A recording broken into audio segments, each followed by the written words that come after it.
Islam was spread by the sword.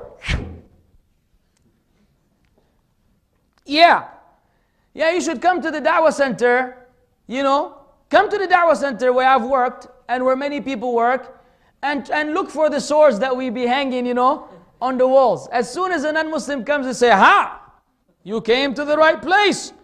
Let me see your neck. Nice one. Liars, man. It's nasty, these people.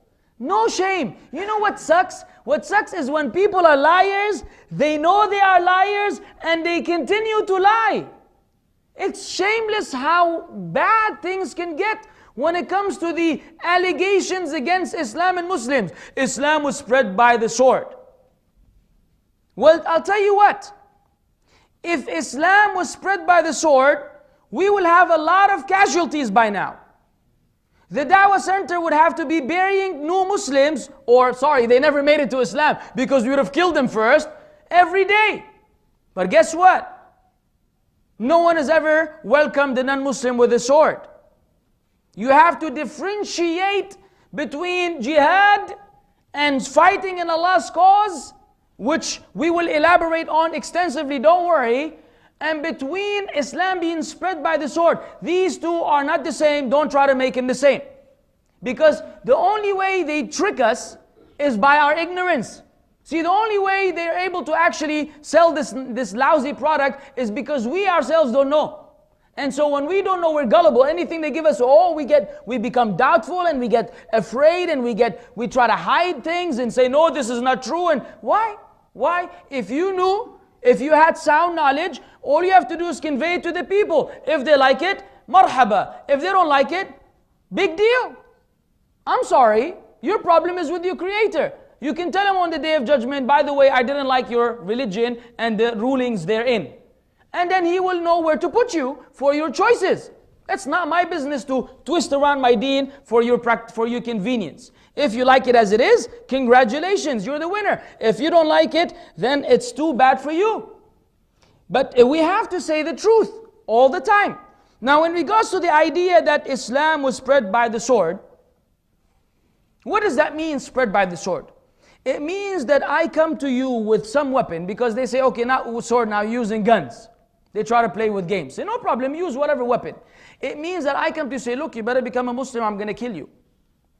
Now, I ask any Muslim here, and I want you to answer me audibly, so they will know at different levels, different age groups. What do we call the person in Islam who declares something with his mouth while he doesn't believe it in his heart? A hypocrite. Where does he belong in our deen? In the lowest level of the hellfire. Guess what? We don't need them. The last thing we need among our ranks is a hypocrite. The last thing. In fact, if one wanted, they said, please put a sword so I can declare my shahada, we say, we don't need you. Because you will be in a worse condition after you come to Islam. You being a disbeliever is better than being a hypocrite Muslim. Because as a disbeliever, you'll be in the upper level of the hellfire. As a hypocrite, you'll be in the lowest level of the hellfire. It's not even good for you. And it's not good for us. Because you're going to confuse us.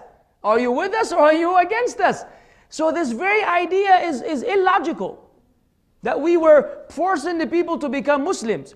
What we did was, ادعو إلى سبيل ربك بالحكمة والموعظة الحسنة وجادلهم بالتي هي أحسن.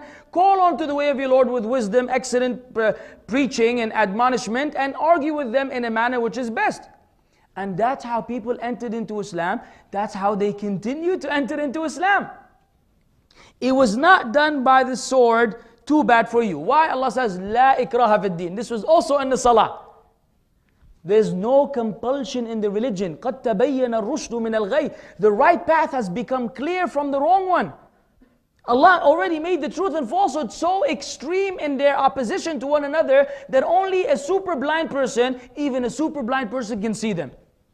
Even the blind person can see the variation between truth and falsehood. After that has become clear, you can't force someone to change his heart and become a Muslim with a gun, with a weapon, with a knife, with a sword. You cannot. Because the matters of the heart are with Allah. And putting a sword is not going to change your belief system. If you're afraid, you may say something to save your neck, but in your heart there's no control. No one can twist your heart to believe. They can twist your arm, but they can't twist your heart. So I don't understand where they got this from, but I will share with you some interesting information nevertheless. There's a non-Muslim historian by the name of DeLacy O'Leary, who wrote in his book Islam at the Crossroads. It was published in London, 1923, on page 8. History makes it clear, however, that the legend of fanatical Muslims sweeping through the world and forcing Islam at the point of the sword upon conquered races is one of the most fantastically absurd myths that historians have ever accepted. It's just this big old lie that people have found okay to accept.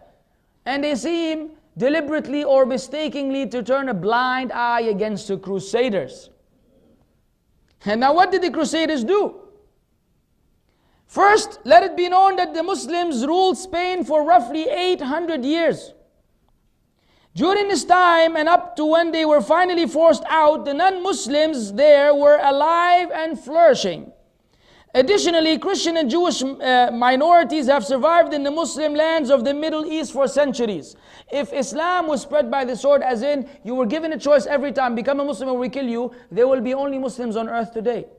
You won't find them in Syria, you won't find them in Lebanon, you won't find them in Palestine, you won't find them anywhere. They would have been killed by now. They are minorities. Why are they alive? Why are their churches still over there? Because Islam wasn't spread by the sword. Not in this sense. Egypt, Morocco, Palestine, and the list goes on. All of these are places where Muslims and sometimes Jewish populations exist up until today. Now, the spread of Islam stands in contrast to the actions of the followers of Christianity, who since the time of Emperor Constantine have made liberal use of the sword. After basing their conduct on biblical verses, you will find plenty of them that endorse and justify killing. This was especially true of the colonization of Southern America and Africa, South America and Africa, where native peoples were systematically wiped out or forced to convert. It is also interesting to note that when the Mongols invaded and conquered large portions of the Islamic Empire, instead of destroying the religion, they became Muslim. They conquered the Muslim land, and instead of them, falling, instead of the thing being the other way around, they wind up embracing Islam. Never happened in history, where the conqueror accepts the religion of the conquered. But that's because Islam was like that. The Philippines, and the list goes on. These were Muslim countries, Crusaders. The Spaniards and others are the ones who forced Christianity upon the people. Nowadays, they still do it. But now they've become more politically correct. So they know they have ways and they are slick in the way they do this. They still do it behind the scenes. But now, how do they do it in front of the people? They go to Muslim countries where there's poverty, they offer them food and drink, and they call them to Christianity indirectly or directly through their missionary work. So they're still doing the same thing, forcing the people to become Muslim because of their need. We didn't do that.